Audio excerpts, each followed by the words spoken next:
The government says this is possibly the largest COVID-19 vaccination drive because of how mammoth their target is. Like you said, 300 million people will be eventually inoculated by July or August 2021. And beyond that, this vaccination drive will continue as well.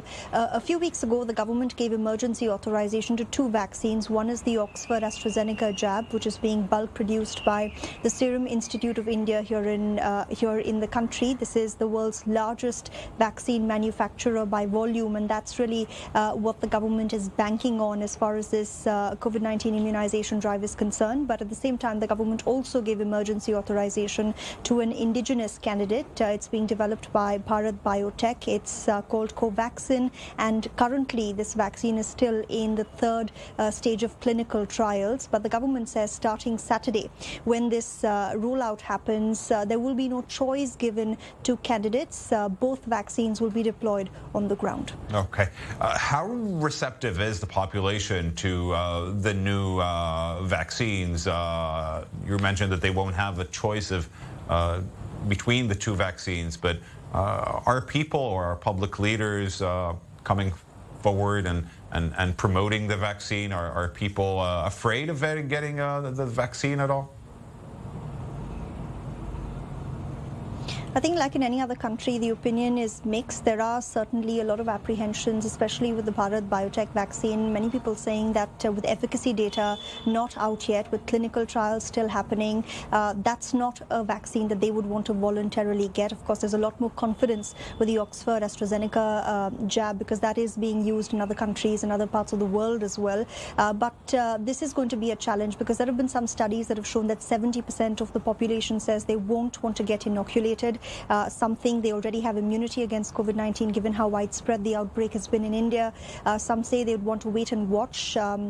There are concerns about side effects. People say that they'd much rather wait this out, especially given the fact that even after you get the COVID-19 vaccine, it's not like you can start going outside suddenly, and that all restrictions that have been associated with this pandemic will be done away with entirely. But Prime Minister Modi and his government have been actively promoting the vaccine. They say it's safe. All precautions were taken while considering emergency authorization, and that politicians will not be allowed to jump the queue. The government says this is being done to ensure that the vaccine reaches the common man first, and there is no sort of VIP treatment given to political representatives.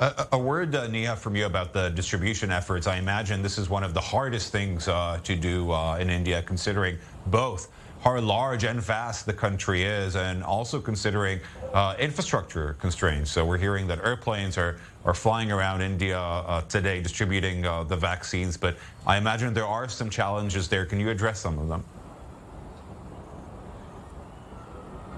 Absolutely. I mean, it's a country of 1.3 billion people. Even organizing elections is a mammoth task that takes at least 2 months. So you can imagine how much more difficult getting this time-sensitive and temperature-controlled vaccine to millions of Indians is going to be. But what's happened is that from the two centers where these vaccines are being produced in western and southern India, there are planes that are ferrying them to 4 major transport hubs. From these centers, you've got refrigerated vans that are taking these vaccines to local storage centers, and from here you've got freezer vans taking them onwards to thousands of vaccination centers that have been set up. The government claims that because these vaccines require a temperature of anywhere between 2 to 4 degrees Celsius, the existing logistical setup works. Remember, India already has one of the largest immunization programs that's been running for 40 years now, and the government says that the logistics of that system will be enough to support, at least initially, the COVID-19 immunization drive. Okay.